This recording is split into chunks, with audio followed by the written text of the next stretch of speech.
There's a study being discussed on 2 groups of trained men over 40, 5 heavy sets of 3 to 5 reps. One group stopped there after doing that, and the other group added a lighter set of 25 to 30 reps about 30 seconds later. Now, the heavy only group just got stronger. The heavy plus 30 rep group maintained or improved muscle size better. Now, over the last couple of days, a few of you have sent me a video of an over 50 influencer that I also follow. Now, he took that very research and structured his own version. You asked me to compare it and lightweight work in general to the protocol that I teach. Now, if you want to know a bit more about the protocol I teach, the link is in the show notes. Now, so let's compare. No debate, no drama. Everything based on strength and longevity, because after all, that should be the goal. So let's get down to business. It showed that short duration heavy work was insufficient for hypertrophy. Now, hypertrophy responds to sufficient mechanical tension over sufficient duration. You know, mechanical tension times force times time. Now, 5 heavy sets at normal cadence may have only produced about 15 to 20 seconds of meaningful tension per set. Now, the strength improved, but duration was limited. So all the researchers did was add duration. That's it. Not a second mystical path, duration. So the influencer's version looked a little like this. There was one warm-up set, one 10 to 12 rep working set. And from what I could see from the video clips, he was using roughly a 2-second up and a 2-second down cadence. Then after that, he suggested reducing the weight 25 to 35%. And then 30 seconds later, doing 25 to 30 controlled repetitions, stopping 1 rep shy of failure. Now, he also did suggest using this protocol in phases and not all the time. Before we go on, this connects directly to what we're talking about. Most men your age aren't failing, they're guessing. This call is where I diagnose what's actually holding you back and tell you exactly what to fix. Link below, read it first, book only if it fits. Now here's where we need to slow things right down, because this is where lightweight culture hides. Now on paper, 25 to 30 reps doesn't look threatening. It feels rather responsible. Yeah, it feels controlled. It feels like you're protecting your joints. And when someone asked him, actually in his own comments, whether that amount of repetitions could damage your joints, his answer was this: no, not if you do it like this. Now that sounds reasonable. Now, if you've been following me for any length of time, you'll know that I'm not a fan of lightweight training because of the on-scene damage it does, the damage accumulation. But I'm not a fan of uncontrolled heavier lifting. But let's go back to our friend's version. The problem with lightweight joint damage is this: it doesn't announce itself like you hurting yourself in the middle of a heavy uncontrolled set. No, the damage, it accumulates. It's not over one session. It's not over one phase. It's not over one cycle. It's repetition of slight deviation. Now let's be very clear about what high rep light work multiplies. It multiplies more turnover, more deceleration cycles, more micro adjustments within a set, more chances for fatigue to shift the mechanics. You see, every rep is a breaking event, and breaking is where the connective tissues pay the bill. Now you remember, force times mass times acceleration. So when fatigue rises, acceleration changes. That's not theory, it's just physics. So you can imagine doing this set at rep 6, the reps may look clean and they look the same. Now let's move to rep 18. Rep 18, the turnover softens, but you haven't noticed. And at rep 24, you can bet your bottom dollar that the stabilizers are negotiating. At rep 27, when you're thinking about stopping because that burn is high, you can guarantee without even noticing it that your form may have broke down. You don't feel the shift, you just feel that burn. Now that burn is metabolic chemistry. Joint wear is mechanical deviation. They are not the same signal. And here's the harder truth. Lightweight damage doesn't show up immediately after you put the weights down. No, it shows up in areas like, your shoulder a couple days later feels a bit stiff. Your elbow, that starts talking back to you. And your knees take longer, to get ready than they normally do. You don't notice the drift when it's happening, you notice accumulation. And something else happens quietly. After 50, when you live in those high rep environments long enough, the weights often end up trending downwards. And that's not intentional, it's usually quite subtle. And that's because fatigue tolerance improves faster than force production.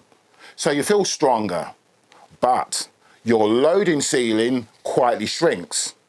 That's the lightweight trap. You get better at enduring fatigue, you don't get better at producing force.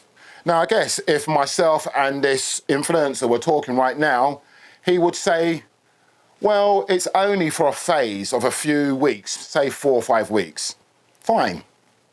But joints, they don't care about program physiology. They care about cumulative breaking events. Now, when I say cumulative breaking events with lightweights, I'm not being poetic. I'm describing physics inside your joints. Cumulative breaking events means this. Every rep has a lowering phase, and that's called the eccentric. This is where your muscles act like brakes, absorbing that force and not producing it. Now, force follows a simple rule. Force equals mass times acceleration. And even if the mass is light, acceleration still exists. And when fatigue sets in, you can bet that the acceleration becomes sloppy. The brakes get messy. The joints take micro hits. Now, 1 rep isn't the issue. 300 braking events per week is. After 50, your connective tissues, they remodel slower. Your tendons, your joint cartilage. They don't forgive volume the way they did when you were 30. So when you chase a burn with lightweight, what you're really accumulating is mechanical deviation stress. Those tiny, repeated, stacked. It's like tapping a windshield once versus flicking it 500 times. The crack doesn't appear on the first rep. It appears after the 1,000th small insult. And here's the uncomfortable part. The burn and the pump community love this method because it feels productive. You're sweating all over the floor, you're shaking, you're grinding, and your veins, they look like cables. But metabolic suffering isn't mechanical authority. Now, slow tension, like the slow tension that I teach, now that feels threatening for some. Why? Because it removes escape routes for your muscle and drift. Now, you can't hide in a 5 to 10 second concentric or eccentric phase, but you can hide in rep 20 to 30 when you're using light weights. Now, the difference isn't intensity, the difference is precision. And precision is what protects the joints, especially after 50. Stopping 1 rep shy of failure when you're doing a set of 20 to 25 reps, it sounds very disciplined. But high rep in reserves is biologically unreliable. 5 reps shy feels like 1 under mechanical haze, which means recruitment may never actually truly peak. Now, S.H.I.T, that stands for slow, high intensity tension. Slow, now that removes acceleration spikes, eliminates joint surprise. High, well, you've got high threshold recruitment, not high reps, high fiber demands. Intensity, near true momentarily muscular failure, Not pacing, not searching for ego and a pump, and certainly not searching for that drift. Tension. Now, that's continuous load for about 60 plus seconds. So there's no lockout, no mid-range negotiation, no momentum mercy. It's low sets, high signal, defined recovery. After 50, recovery bandwidth shrinks. S.H.I.T isn't built about chasing sensation. It's built on the preservation of force capacity for decades to come. It's longevity training that prioritizes structural preservation over temporary pumps. Because after 50, the objective shifts from feeling worked to remaining capable. That's what S.H.I.T enforces. Now, my friend's model and his version of that research layers stimulus. You know, you've got working sets, drop set, mechanical extension. Now, S.H.I.T, on the other hand, that concentrates stimulus. One tension dense set per exercise, 60 plus seconds of time under tension. The failure is clear. And then you stop when that muscle receives that signal. So when I'm comparing his version versus the protocol that I teach, the one thing that stands out is layering increases recovery tax. Not good for after 50. Now, concentration increases reliability. And after 50, reliability, that beats intensity theatre any day of the week. Now, let's reset the objective for a moment. After the looks and after how it makes you feel, ask yourself, why are you lifting weights after 50? Now, it shouldn't be because the pump feels great, although that's attractive. You should be lifting to preserve muscle mass, preserve bone density and good joint health, preserve tendon stiffness, preserve motor unit recruitment, and preserve structural independence. That's it. The objective is to preserve structural force production for decades to come, not to maximize pump sessions in the gym and wear down your joints. You're not training to feel worked, you should be training to remain capable. After 50, capacity is the metric, not exhaustion and not pumps.